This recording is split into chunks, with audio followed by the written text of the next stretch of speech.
आप देख रहे हैं। अब बात करते हैं असेंबली इलेक्शन जो झारखंड में होने जा रहे हैं, जहां पे 38 सीटों पर बुध के रोज सुबह से वोटिंग शुरू हो चुकी है और इस इंतखाबात में झारखंड के सीएम हेमंत सोरेन और बाबूलाल मंडावी जैसे कई बड़े लीडर्स इस इलेक्शन में हिस्सा ले रहे हैं।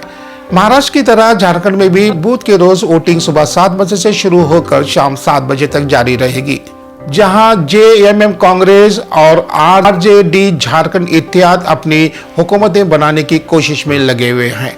इसके अलावा एनडीए के बीजेपी भी इस इंतखाबात में अपनी सीट बचाने की कोशिश कर रही है। झारखंड के इस असेंबली इलेक्शन में किसकी किस्मत चमकेगी ये आने वाला वक्त ही बताएगा।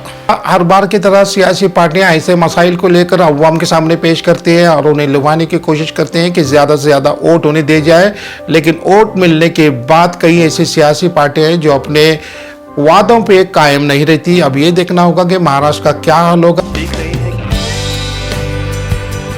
फिर से एक बार चलते हैं महाराष्ट्र की तरफ। महाराष्ट्र के मुंबई में एक विरार नाम का एक सबब मौजूद है, जहां पे बीजेपी के जनरल सेक्रेटरी विनोद तावड़े को बहुजन विकास अघाड़ी के कुछ कारकुनों ने उन्हें घेरा, उन पे वोटर्स को रकम तकसीम करने का इल्जाम आयद किया। इस मामले का वीडियो सोशल मीडिया के तमाम प्लेटफॉर्म पे भी वायरल हो रहा है। बीजेपी के जनरल सेक्रेटरी विनोद तावड़े के कमरे से 9,53,000 की रकम भी जब्त कर ली गई है। विनोद तावड़े के खिलाफ एक FIR भी दर्ज कराई गई है। अब सबको इंतजार रहेगा महाराष्ट्र में जो इंतखाबात हो रहे हैं उसके नताइज का, और फिर से एक बार हम आपके खिदमत में होंगे ताज़ा तरीन खबरों के साथ कि महाराष्ट्र में किसकी हुकूमत बनी है।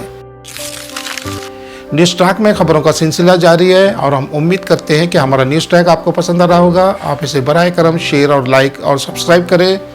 फिर से एक बार आपसे मुलाकात होगी, तब तक आप अपना ख्याल रखें। खुदा हाफिज़।